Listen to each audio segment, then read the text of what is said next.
ETF index mutual funds నేర్చుకుని stock మార్కెట్లో రాణించాలనుకుంటున్నారా? వెంటనే ఈ నెంబర్కి కాల్ చేయండి. నమస్తే, నా పేరు advocate doctor Solomon Raj, supreme court of India. Welcome to Suman TV. ఈ మధ్య మనం చూసాము, రీసెంట్గా సుప్రీం కోర్టు ఒక జడ్జిమెంట్ ఇచ్చింది. టెనెంట్ 10 ఏళ్ళకి పైగా ఒక ప్రాపర్టీలో ఉంటే టెనెంట్ ఓనర్ అవుతాడు అని చెప్పి సుప్రీంకోర్టు వారు ఒక జడ్జిమెంట్ ఇవ్వడం జరిగింది. దీనిపైన ఎన్నో మీడియా కథనాలు వస్తున్నాయి, కానీ అవన్నీ కూడా అంటే చాలా మటుకు అంటే మిస్ఇంటర్ప్రిట్ చేసి దాని గురించి మాట్లాడుతున్నారు. సుప్రీంకోర్టు వారు ఏమన్నారు, ఒక టెనెంట్ ఓనర్ ఎట్లా అవుతాడు?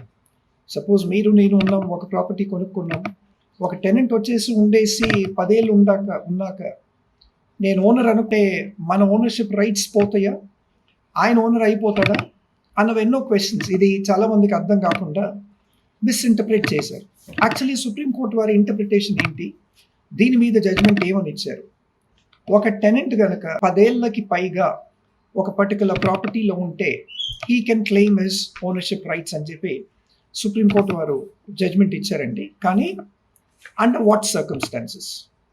మనం లీగల్ ఇంటర్ప్రిటేషన్ చూసుకుంటే this is under certain conditions he can claim rights over the property. దానికి ఈ సర్టన్ కండిషన్స్ ఏంటి, వీటికి ఎన్నో లీగల్ స్టెప్స్ ఉన్నాయి. దాని తర్వాత స్ట్రిక్ట్ కండిషన్స్ ఇవి.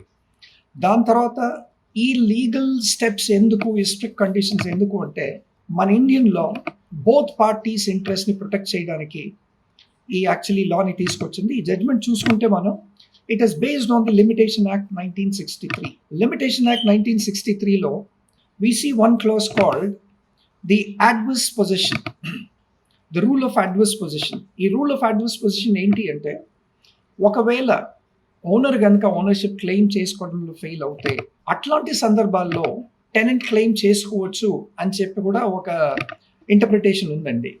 ఇక్కడ ఏంటి అంటే లిమిటేషన్ యాక్ట్ 1963 మనం చూసుకుంటే ఇదంతా కూడా రిలేటెడ్ టు ప్రాపర్టీ డిస్ప్యూట్స్ అన్నమాట. ఇది సుప్రీంకోర్టు వారు ఏమన్నారు, 10 ఏళ్ళకి పైగా ఒక టెనెంట్ ఫిజికల్ పొజిషన్లో ఆక్యుపెన్సీలో ఉంటే for private properties he can claim ownership rights. అదే గవర్నమెంట్ ల్యాండ్స్ అనుకోండి, he should be in position for more than 30 years. So government ల్యాండ్కి వచ్చేసి 30 years అని పెట్టారు.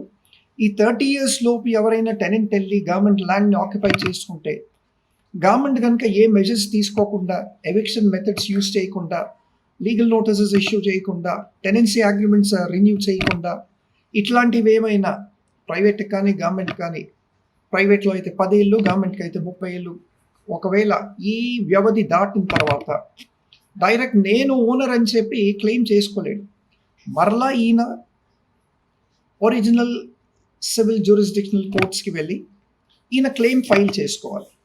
చేసుకున్నంత మాత్రాన కూడా కోర్ట్ యాక్చువల్లీ ఈయనకి ఈ టెనెంట్ ఎవరైతే ఉన్నారో ఈ టెనెంట్ ఓనర్ అని చెప్పి డిక్లేర్ చేయడానికి లేదు.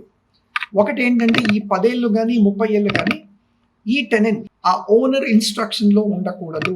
ఓనర్ దగ్గర నుంచి ఎటువంటి ఇన్స్ట్రక్షన్ ఉండకూడదు, వాటిని పాటించి ఉండకూడదు. రెండోది, ఓనర్ హాస్టైల్ అయి ఉండాలి ఇట్లాంటి ప్రాపర్టీస్కి. దాని తర్వాత ఈ ఆక్యుపెన్సీ ఏదైతే ఉంటుందో ఆ ఆక్యుపెన్సీ బై టెనెంట్ అనేది ఓపెన్ డిక్లరేషన్ ఉండాలి. ఇల్లీగల్ పొజిషన్ అయి ఉండొచ్చు, కానీ ఓపెన్ డిక్లరేషన్ బై టెనెంట్ ఉండాలి. ఏంటి అంటే, I have actually occupied this particular property, నేను ఈ ప్రాపర్టీలో ఉంటున్నాను, గత 10 ఏళ్ళుగా నేను ఇక్కడ ఉంటున్నాను అని చెప్పి.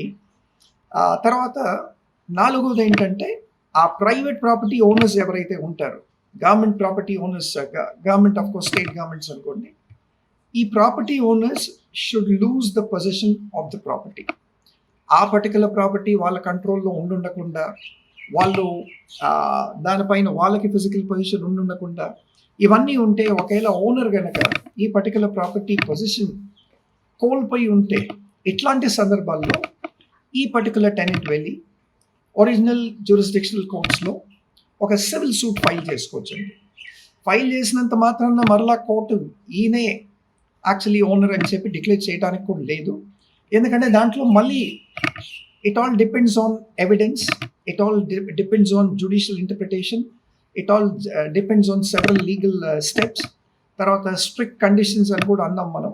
తర్వాత ఇందాక చెప్పిన ఈ 4 points, tenant should not be under a direct instruction of the owner. తర్వాత the owner should become hostile, తర్వాత the owner of the property should have lost the position of the property, and then the tenant should openly declare this particular property. So ఇవన్నీ ఉన్నాయండి.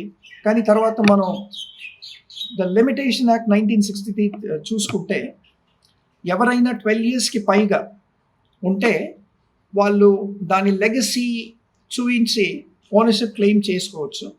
ఈ particular ఓనర్కి ఆ 12 years limitation period కాబట్టి ఆ 12 yearsలో ఈయన ఎటువంటి లీగల్ రెమెడీస్ ఒకవేళ చేసి ఉండపోతే then the claimant will actually get some sort of right. తర్వాత owner should actually lose the right and the tenant should have a full claim over the rights. But this can be challenged. ఇక్కడ ఒక particular civil jurisdictional courts client ఫేవర్లో order ఇచ్చినా కానీ దానిపైన owner మళ్ళీ అపీల్కి కూడా వెళ్ళొచ్చు. రీసెంట్గా మనం చూసుకుంటే అంతకుముందే సుప్రీంకోర్టు వారు న్యూ రెంటల్ రూల్స్ 2025 అని కూడా ఇంట్రడ్యూస్ చేశారు. ఈ న్యూ రెంటల్ రూల్స్ 2025 ఏంటి అంటే అంతకుముందు ఉన్న రెంటల్ యాక్ట్నే అమెండ్ చేసి మళ్ళా ఇది కొత్తగా ఇంట్రడ్యూస్ చేయడం జరిగింది. వీటిలో ఓనర్ కానీ టెనెంట్ కానీ ఒకవేళ టెనెన్సీ అగ్రిమెంట్ చేసుకుంటే ఒక ₹10 నాన్ జ్యుడిషియల్ స్టాంప్ పేపర్ తీసుకొచ్చి దానిపైన రాసుకొని అగ్రిమెంట్ అని చెప్పి ₹1,00,000 అడ్వాన్స్ తీసుకొని నువ్వు టెనెంట్ అని చెప్పడానికి లేదు. అంతకుముందు ఇవన్నీ చేసినట్టయితే స్టాంప్ డ్యూటీ అన్నది అవాయిడ్ అయింది స్టేట్ గవర్నమెంట్స్కి చాలా మటుకు.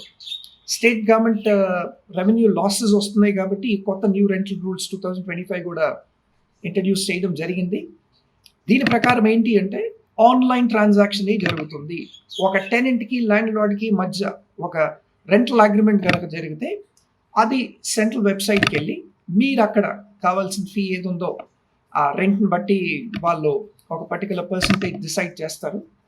దాన్ని బట్టి మీరు పే చేయాల్సి ఉంటుంది. అప్పుడు మీ రెంటల్ అగ్రిమెంట్ లీగలైజ్ అవుతుంది. ఒకవేళ ల్యాండ్ లార్డ్కి ఏదైనా డిస్ప్యూట్ వచ్చినా లేదంటే టెనెంట్కి డిస్ప్యూట్ వచ్చినా కానీ ఈ పర్టికులర్ న్యూ రెంటల్ రూల్స్ 2025 ప్రకారం ఆ అగ్రిమెంట్ చూపించి then they can actually sue the landlord can sue the tenant or the tenant can sue the land lord.